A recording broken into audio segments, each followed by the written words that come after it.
Laws of chemical combination, laws of chemical combination, ये जब भी कोई केमिकल रिएक्शन होती है तो कौन कौन से रूल्स फॉलो करके होती है, ऐसे कौन कौन से रूल्स हैं जिसको हम फॉलो करेंगे तो हम एक बिल्कुल एग्जैक्ट रिएक्शन लिख सकेंगे।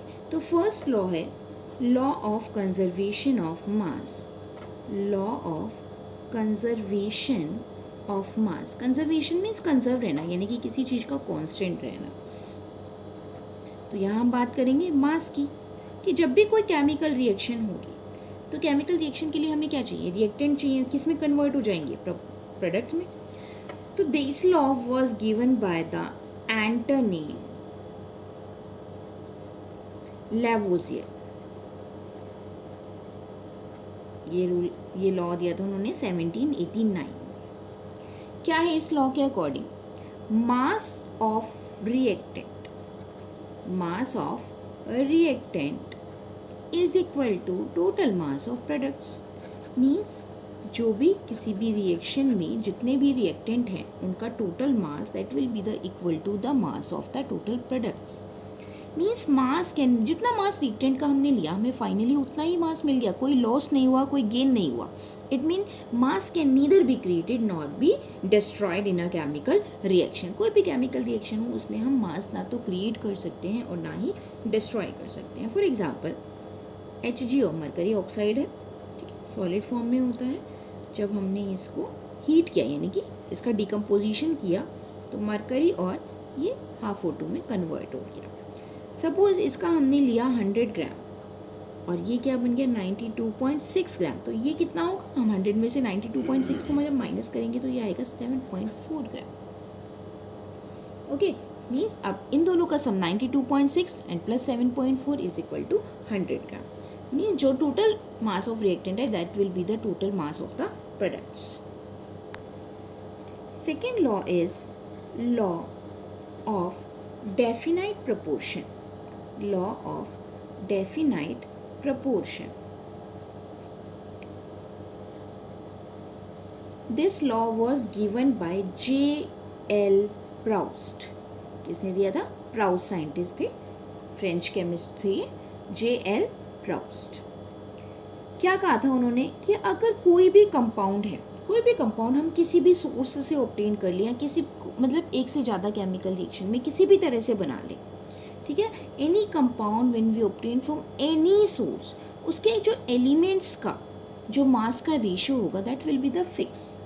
Means the elements to form a compound always combine in a fix ratio by mass. For example water है, वाटर हम कहीं से भी ले लें, सपोज मैंने रिवर वाटर ले लिया, मैंने पॉन्ड से वाटर ले लिया, मैंने टैप वाटर ले लिया, हर बार हम क्या लिखते हैं H2O। क्या हम फॉर्मूला अलग लिखते हैं, नहीं लिखते, हम हर बार H2O लिखते हैं। और अगर हम इसमें हाइड्रोजन और ऑक्सीजन के मास का रेशियो देखें, हाइड्रोजन एंड ऑक्सीजन, हाइड्रोजन कितने 2 एटम मीन्स मास 2, 1 एटम का मास 1 ग्राम तो 2 का 2 ग्राम, और ऑक्सीजन एटॉमिक मास 16 तो 1:8 रेशियो। Same H2O 2:16, 1:8, 2:16, 1:8। तो ऑलवेज हम कहीं से भी वाटर ले लें, हमेशा हाइड्रोजन एंड ऑक्सीजन के एलिमेंट का मास का रेशियो क्या हो रहेगा 1:8। मीन्स हमेशा ही वो 1:8 के रेशियो में ही हाइड्रोजन एंड ऑक्सीजन कंबाइन होंगे। एक और एग्जांपल लेते हैं हम, कैल्शियम कार्बोनेट से एक्सप्लेन करती हूँ। कैल्शियम कार्बोनेट है, हम कार्बन डाइऑक्साइड बनाएंगे, हम इसको हीट करें, हीट किया मैंने, क्या बना calcium oxide plus carbon dioxide. Okay, carbon and oxygen का रेशियो क्या है इसमें, कार्बन डाइऑक्साइड में यहाँ पर carbon 1 atom means 12 atomic mass, oxygen 2 atom means 32, 16 2 32, ratio क्या हो जाएगा 4 की टेबल से 4 3 12, 4 8 32 मीन्स 3:8। कार्बन डाइऑक्साइड में यहाँ पर CO2 जो बना उसमें कार्बन और ऑक्सीजन का रेशियो बाय मास 3:8।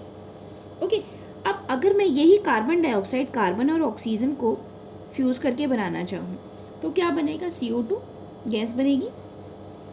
यहाँ पर भी कार्बन और ऑक्सीजन का रेशियो क्या हो जाएगा, भाई कार्बन 1 एटम है तो 12, ऑक्सीजन के 2 एटम है तो 32, means 3:8. Same ratio, no change. Okay.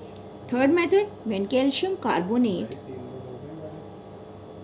is treated with hydrogen chloride. Okay किस में कन्वर्ट होगा? CaCl2 plus water plus CO2, same वही CO2 एंड रेशो 3:8. मीन्स हर एक केस में जैसे हम कार्बन डाइऑक्साइड कैसे भी प्रोड्यूस कर दें, कार्बन एंड ऑक्सीजन का जो रेशो रहेगा दैट विल बी द 3:8.